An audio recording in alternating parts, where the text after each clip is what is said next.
رسول اللہ صلی اللہ علیہ وآلہ وسلم نے فرمایا، قسم ہے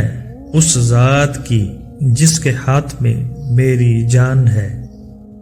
تم میں سے کوئی بھی ایماندار نہ ہوگا جب تک میں اس کے والد اور اولاد سے بھی زیادہ اس کا محبوب نہ بن جاؤں۔ بخاری شریف کی حدیث نمبر 14 میں نبی پاک کا فرمان عالی شان ہے۔ اس میں آپ صلی اللہ علیہ وآلہ وسلم نے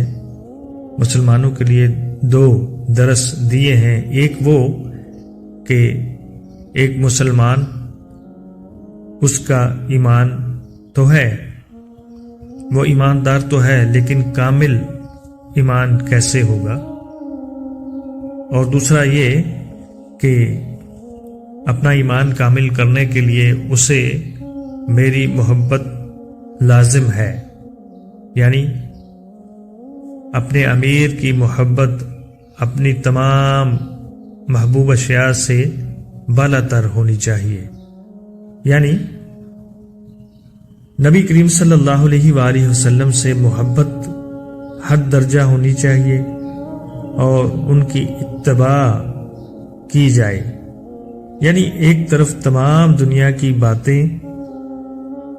اور دوسری طرف نبی پاک صلی اللہ علیہ وآلہ وسلم کی تمام فرمودات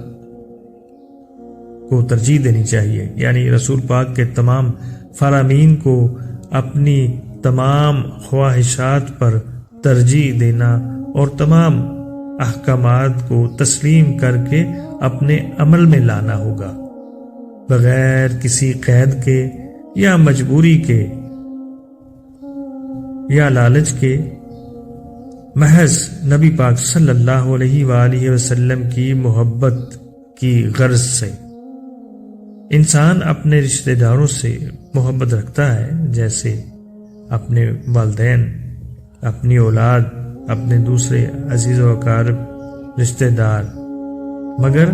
ایک درجے کی حد تک۔ جہاں تک سوال نبی پاک صلی اللہ علیہ وآلہ وسلم کی محبت ہے تو اس میں اول درجہ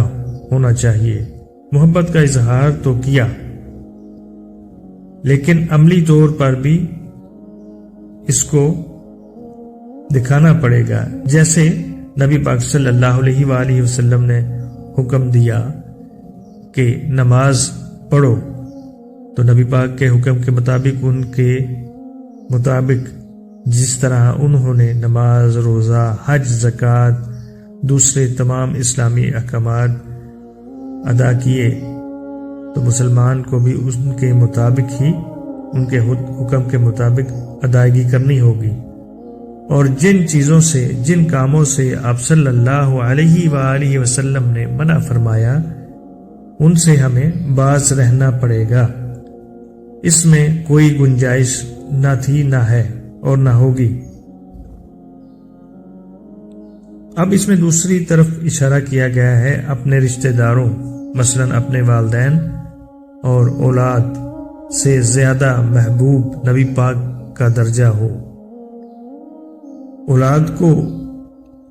اپنے والدین سے زیادہ نبی پاک صلی اللہ علیہ وآلہ وسلم سے محبت رکھنی ہوگی، اسی طرح والدین کو اولاد سے زیادہ نبی پاک صلی اللہ علیہ وآلہ وسلم کی محبت رکھنی پڑے گی۔ یہی ایمان کامل کا درجہ ہے۔ اللہ تعالی ہم سب کو اس درجے پہ حد آخرت نصیب فرمائے۔ بخاری شریف حدیث نمبر 14۔